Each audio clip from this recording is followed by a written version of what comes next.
Hello guys, இன்னைக்கு நம்ம வீடியோவில் எதை பற்றி பார்க்க போகிறோன்னா வெயிட்டட் ஆவரேஜ் மெத்தட்லேயே இன்னொரு சம் எப்படி போடுறது அப்படின்னு தான் பார்க்க போகிறோம். சரியா? ஃபஸ்ட்டு நம்ம கொஷின் படிச்சிடலாம். From the following details of stores receipts and issues of material A in a concern prepare the stores ledger using weighted average method of valuing the issues. Okay, ஒரு 4 டிரான்சாக்ஷன் கொடுத்துருக்காங்க. ஓகேவா? So ஒன்று ஒன்றா எப்படி நம்ம record பண்ணுறது அப்படின்னு பார்க்கலாம். First transaction, 1st November opening stock 2000 units at 5 rupees each. So 1st November என்ன பண்ணுறாங்க, ஓப்பனிங் ஸ்டாக் கொடுத்துருக்காங்க. கரெக்டாக? So 1st November opening stock. So அதனால் அது வந்துட்டு பேலன்ஸ் ப்ராட் டவுன். ஓகேவா? பேலன்ஸ் ப்ராட் டவுன்னு போட்டு நம்ம ஸ்ட்ரெயிட்டாக இதை வந்து பேலன்ஸ் காலம்லேயே ரெக்கார்ட் பண்ணிடலாம். பிகாஸ் இது வந்துட்டு ஓப்பனிங் பேலன்ஸ். ஸோ அதனால் நம்ம பேலன்ஸ் காலம்லேயே ஸ்ட்ரெயிட்டாக நம்ம ரெக்கார்ட் பண்ணிடலாம். ஓகேவா? So 2000 units at 5 rupees each, 2000 into 5, 10,000. ஓகேவா? அடுத்த டிரான்சாக்ஷன் பாருங்கள். 3rd November issued 1500 units to production. So 3rd November என்ன பண்ணியிருக்காங்கன்னா 1500 units வந்து ப்ரொடக்ஷன் டிபார்ட்மெண்ட்டுக்கு இஷ்யூ பண்ணியிருக்காங்க.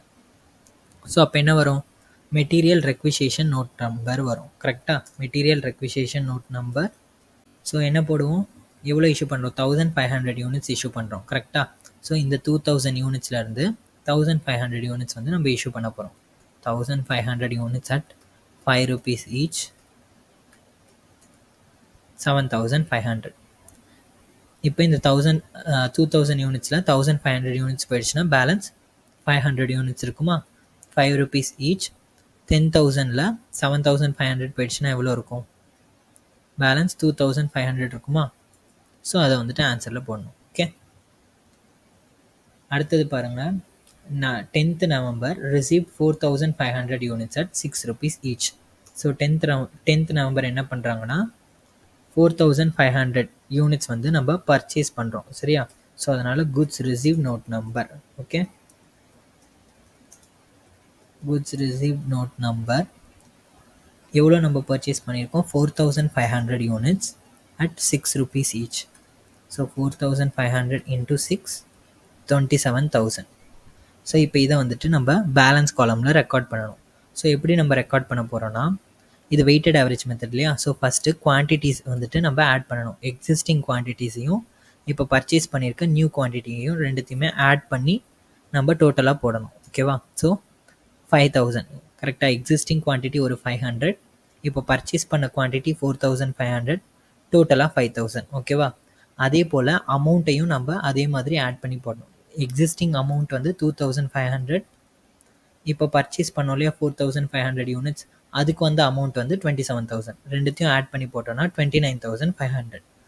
இப்போது நம்ம வெயிட்டட் ஆவரேஜ் ப்ரைஸ் கண்டுபிடிக்கணும். கரெக்டாக? இந்த 5000 unitsக்கு பர் யூனிட்டுக்கு எவ்வளோ ப்ரைஸ் அப்படின்றத கண்டுபிடிக்கணும். ஸோ அதை எப்படி கண்டுபிடிப்போன்னா, total amount divided by quantities available. ஓகேவா? டோட்டல் அமௌண்ட் வந்து 29,500 டிவைடட் பை குவான்டிட்டிஸ் அவைலபிள் வந்து 5000. ரெண்டுத்தையும் டிவைட் பண்ணோன்னா 5.9. ஓகே, ஸோ அதுதான் நம்மளோட ஆவரேஜ் ஸ்டாக் ப்ரைஸ். அடுத்தது பாருங்கள். 12th November returned 100 units by production department. So production department வந்து நம்மக்கிட்ட ரிட்டர்ன் பண்ணிட்டாங்க குட்ஸ். ஓகே, ஸோ அப்போ வந்துட்டு அதை எப்படி ட்ரீட் பண்ணணும், ரெசிப்ட்ஸாக ட்ரீட் பண்ணணும். பிகாஸ் ப்ரொடக்ஷன் டிபார்ட்மெண்ட் ஸ்டோர்ஸ் டிபார்ட்மெண்ட்டுக்கு ரிட்டர்ன் பண்ணிட்டாங்க. ஸோ அதனால் அதை வந்துட்டு நம்ம ரெசிப்ட்ஸாக ட்ரீட் பண்ணணும். ஓகே, ஸோ குட்ஸ் ரிசீவ் இது வந்துட்டு ரெசிப்ட்ஸாக ட்ரீட் பண்ணணும். நோட் நம்பர் என்ன எழுதணும்னா, மெட்டீரியல்ஸ் ரிட்டர்ன்டு நோட் நம்பர்னு எழுதணும். Okay, material returned note number. So எவ்வளோ ரிட்டர்ன் பண்ணுறாங்க, 100 units from the issue of 3rd November.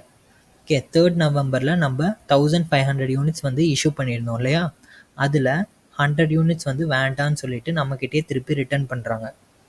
So அதனால் அதை வந்துட்டு நம்ம ரெசிப்ட்ஸாக ட்ரீட் பண்ணணும். ஸோ அதனால் ரெசிப்ட்ஸ் காலமில் போயிட்டு 100 units நம்ம எவ்வளோ ருப்பீஸ்க்கு வந்து நம்ம கொடுத்துருந்தோம், அப்போது எவ்வளோ ருப்பீஸ்க்கு இஷ்யூ பண்ணியிருந்தோம், ரேட்டு 5 rupees. கரெக்டாக? ஸோ அந்த 5 வந்துட்டு ஆட் பண்ணி போட்டுட்டு 100 into 5, 500. ஓகேவா? இப்போ அக்கௌண்ட்டில் வந்துட்டு பேலன்ஸ் எப்படி ரெக்கார்ட் பண்ணணும், existing quantity plus new quantity. கரெக்டாக? எக்ஸிஸ்டிங் ஆல்ரெடி வந்துட்டு ஒரு 5000 இருக்குது, அது கூடவே இந்த 100 நம்ம ஆட் பண்ணணும். ஸோ 5100. அதே போல் அமௌண்ட் வந்து ஆல்ரெடி பேலன்ஸில் 29,500 அமௌண்ட் இருக்குது. அது கூடவே இந்த 500 அமௌண்ட்டையும் ஆட் பண்ணணும். ஸோ 30,000. இப்போ வந்துட்டு நம்ம ஆவரேஜ் ஸ்டாக் ப்ரைஸ் கண்டுபிடிக்கணும். இந்த 5,100 யூனிட்ஸுக்கு ஆவரேஜ் ஸ்டாக் ப்ரைஸ் எவ்வளோன்னு கண்டுபிடிக்கணும். அதுக்கு வந்து total amount 30,000 divided by quantity available 5,100 பண்ணோன்னா 5.8824. ஓகே, பர் யூனிட்டோட விலை இப்போது 5.8824. ஸோ இப்போ நம்மளோட எல்லா டிரான்சாக்ஷன்ஸுமே நம்ம ரெக்கார்ட் பண்ணிட்டோம். கரெக்டாக? ஸோ இப்போ க்ளோசிங் பேலன்ஸ் எவ்வளவோ அதை நம்ம எழுத வேண்டியதும். So closing stock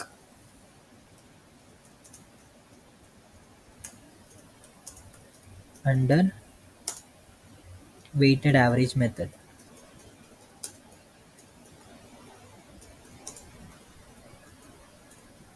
okay, so எவ்வளோ நமக்கு க்ளோசிங் ஸ்டாக் இருக்குது கடைசியாக?